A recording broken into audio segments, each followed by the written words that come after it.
ीणां च केचिदिच्छन्ति नमोऽन्तं च यथाविधि नमोऽन्तं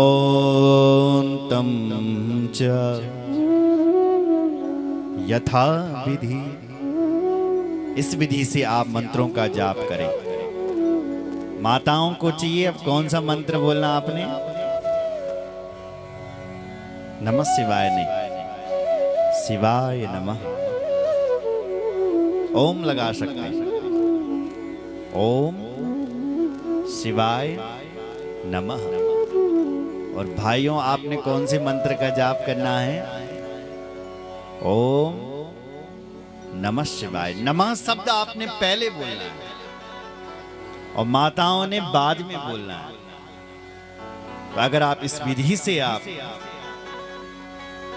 जप करोगे तो आपको गायत्री जैसा पुण्य मिल जाएगा। कभी भी शिव जी के क्षेत्र में जाते हो तो हमेशा दान करें। तत्र तत्र शिव क्षेत्रम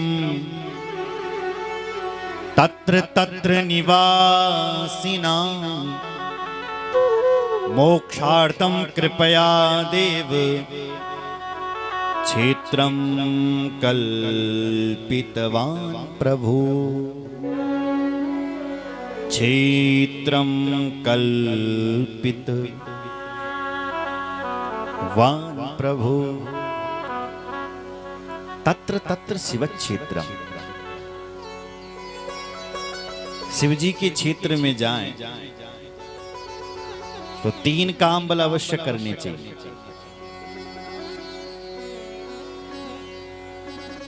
क्या क्या? दान, स्नान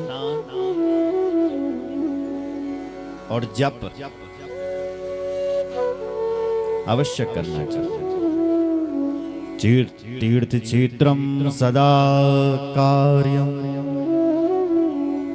स्नान दान जपादिकम अन्यथा रोग दारिद्र्य मोकत्वं ध्यानो यान् नरः। तीर्थ क्षेत्रम सदा कार्यम। तीर्थों में सदा कार्य करें। क्या? स्नान दान जपादिकम। जो लोग तीर्थों में आकर के मौज मस्ती करने के लिए आते हैं वो इस तीर्थों में साफ पुण्य नहीं कमाते हैं। वो तो यहां से दरिद्रता को लेकर के जाते हैं जो तीर्थों में मौज मस्ती और केवल गंगोत्री में सेल्फी खींचने के लिए आता है। तीर्थों में आकर के तो पुण्य कमाना चाहिए। तीर्थों में तो श्रद्धा से स्नान करना चाहिए, जप करना चाहिए और दान करना चाहिए। अगर आप तीर्थ गए, गंगोत्री आए और यहां आपने दान नहीं किया, बिना दान के गए, तो आप यहां से पुण्य नहीं दरिद्रता को लेकर के जाते हैं। सुना? तीर्थों में दान अवश्य होना चाहिए। तीर्थ भूमि पर जप अवश्य होना चाहिए और तीर्थों में स्नान जरूर होना चाहिए। जो बोलिए 3 चीजें नकद, अन्यथा रोग को लेकर के जाता है ऐसा। दारिद्र्य, दरिद्रता को लेकर के जाता है। इसलिए तीर्थ भूमि में सदा 3 कार्य अवश्य करें। अच्छा, सबसे ज्यादा तीर्थ कहां है? बोलो जय सिया राम। बोल दो। भोजन किया है या व्रत है? सोमवार का व्रत है ना।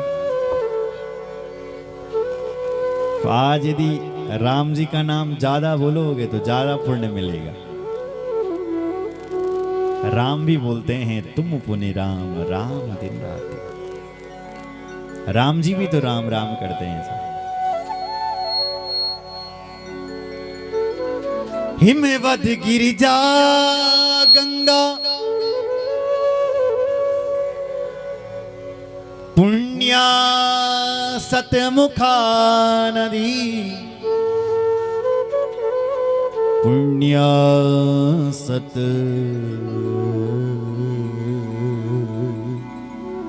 मुखा नदी। हिमवत गिरिजा गंगा, भगवती गंगा 100 मुखों वाली है। कि कितने मुखों वाली है? 100 मुखों वाली। 100 मुखों से गंगा जी आ रही। अच्छा, गंगा जी कहां से आ रही है? गंगोत्री से आ रही है। गंगोत्री मतलब जग गंगा जी उतरी। तो आप क्या हो गए? गंगोत्री, गंगा जी के मैती हो गया। क्योंकि गंगा जी आपके यहां तो आई। धन्य है गंगा, और धन्य है वो लोग जिनका वास गंगा जी के तट पर है। धन्य है। गंगा को किनारो बड़ा भागवान ते मिल दो। भागवान मतलब वो लोग जो ने गंगा को किनारो में, भाग्यशाली होते हैं वो लोग। मरते समय यदि गंगा जी की एक बूंद भी यदि गले में चले गई तो तड़ जाता है वो आदमी, मोक्ष पा लेता है वो। इसलिए महात्मा लोग सबसे ज्यादा निवास गंगा जी के तीर्थों में करते थे। 60 मुखों वाली है सरस्वती नदी। ब्रह्म नद्यां सरस्वती नदी पुण्या प्रोक्ता षष्टि मुखा नदी। ये 60 मुखों वाली है, लेकिन ये लुप्त है। सोनभद्रा नदी 10 मुखों वाली है। सोनभद्रो 10 मुखा। और नर्मदा नदी 24 मुखों वाली। चतुर्विंशति मुखा पुण्या, 24 मुखों वाली नर्मदा। तमसा नदी 12 मुखों वाली है। तमसा 12 मुखा। रेवा नदी 10 मुखों वाली है। रेवा 10 मुखा नदी। गोदावरी 21 मुखों वाली। गोदावरी महापुण्या ब्रह्म गोवद नासिनी एक विंश मुखा प्रोक्ता। एकोनविंश 21 मुखों वाली है भगवती गोदावरी। आगे सदाचार का वर्णन किया गया है कि सदाचारी कौन है। सदाचार, सबको सदाचार। सदाचारी ब्राह्मण, सदाचारी क्षत्रिय, वैश्य और शूद्र, सबको सदाचार में रहना चाहिए। बोलो शंकर भगवान की। कितने लोग बैठे हैं जो कभी मांस और मदिरा का सेवन नहीं करते हैं? तो आप सदाचारी हैं। और यदि आप मांस और मदिरा का सेवन करते हो तो क्या कहेंगे फिर? दुराचारी। हाँ? राक्षस। बोलो जय श्री राम। इसलिए अपने अंदर सदाचार लाए। बोलो शंकर भगवान की जय।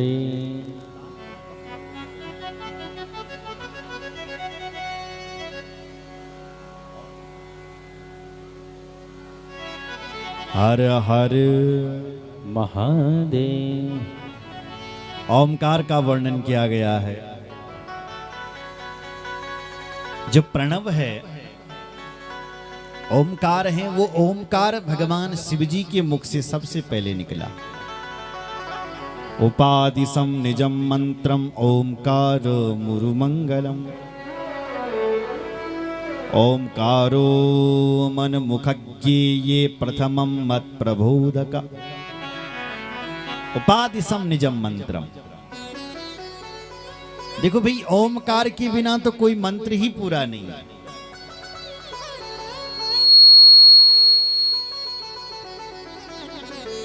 अगर आपने ओमकार नहीं लगाया, यानी हरिओम, हरि ओम मां, ऐसा शब्द नहीं बोला और सीधे मंत्र बोल दिया तो वो मंत्र पूर्ण नहीं। बिना ओमकार के मंत्र अधूरे हैं। सुन रहे हो? अच्छा, ओमकार क्या है? ओमकार शिव ही है।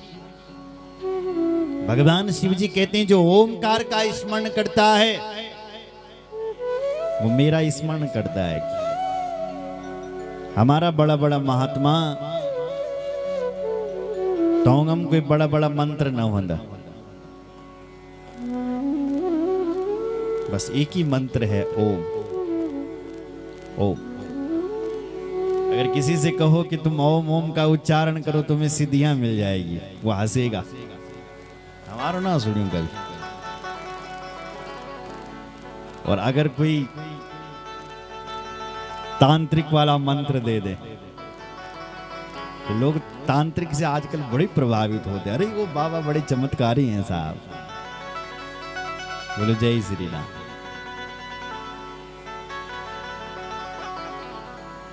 तो जो ओमकार का स्मरण करता है, भगवान शंकर कहते हैं वो मेरा स्मरण करता है। वाचको यम मयम वाच्यो मंत्रो यम हि तदात्मका तदानुस्मरणं नित्यं ममानुस्मरणं भवे।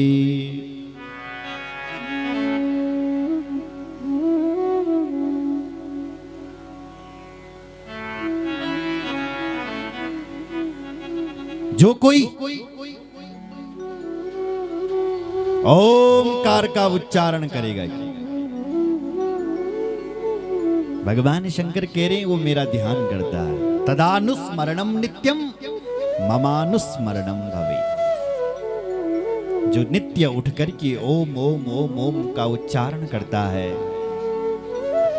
शिवजी बुलाना वो बोल मेरा उच्चारण कर दो, वो मेरा स्मरण करता है। ममानुस्मरणम भवे। ओम।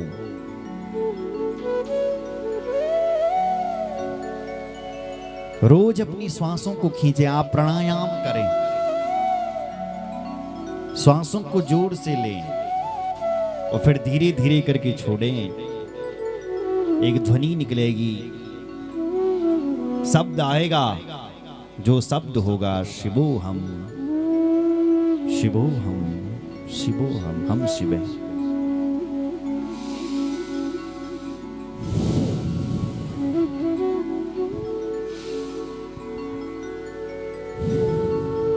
एक ध्वनि निकलेगी, सोहम सोहम। हम शिव हैं, हम शिव हैं। और जब व्यक्ति शिवमय हो जाता है तब उस आत्मा में रम जाता है। बोलो जय श्री राम।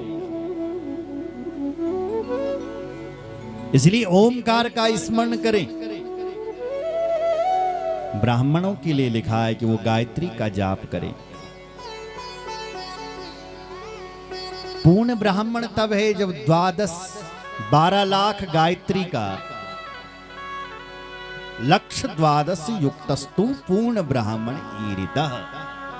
इसलिए हमारे संस्कृत महाविद्यालयों में जब दाखला होता है, किसी बच्चे का एडमिशन होता है, तो उसको वेद पढ़ने के लिए ब्रह्म विद्या पढ़ने के लिए सीधे नहीं लगाया जाता। सबसे पहले उसका यज्ञोपवीत संस्कार किया जाता है, उसका जनेऊ संस्कार होता है, तब उसको वेद का अधिकार दिया जाता है। पहले वो गायत्री जपेगा, वेद माता गायत्री। बोलो जय श्री राम। आप ब्राह्मणों देवताओं के चरणों में प्रणाम करते हो, इसका मतलब क्या है? आप दान देते हो, दक्षिणा देते हो, उसके बदले में आपको पुण्य मिल रहा है। हमारे ब्राह्मण देवता जो गायत्री करते हैं, उस गायत्री करने का जो पुण्य है वो आपके खाते पर जा रहा है जब आप दक्षिणा देते हैं, दान देते हैं। बोलो जय श्री राम। धर्म अर्थ, धर्म करो, उससे अर्थ की प्राप्ति होगी।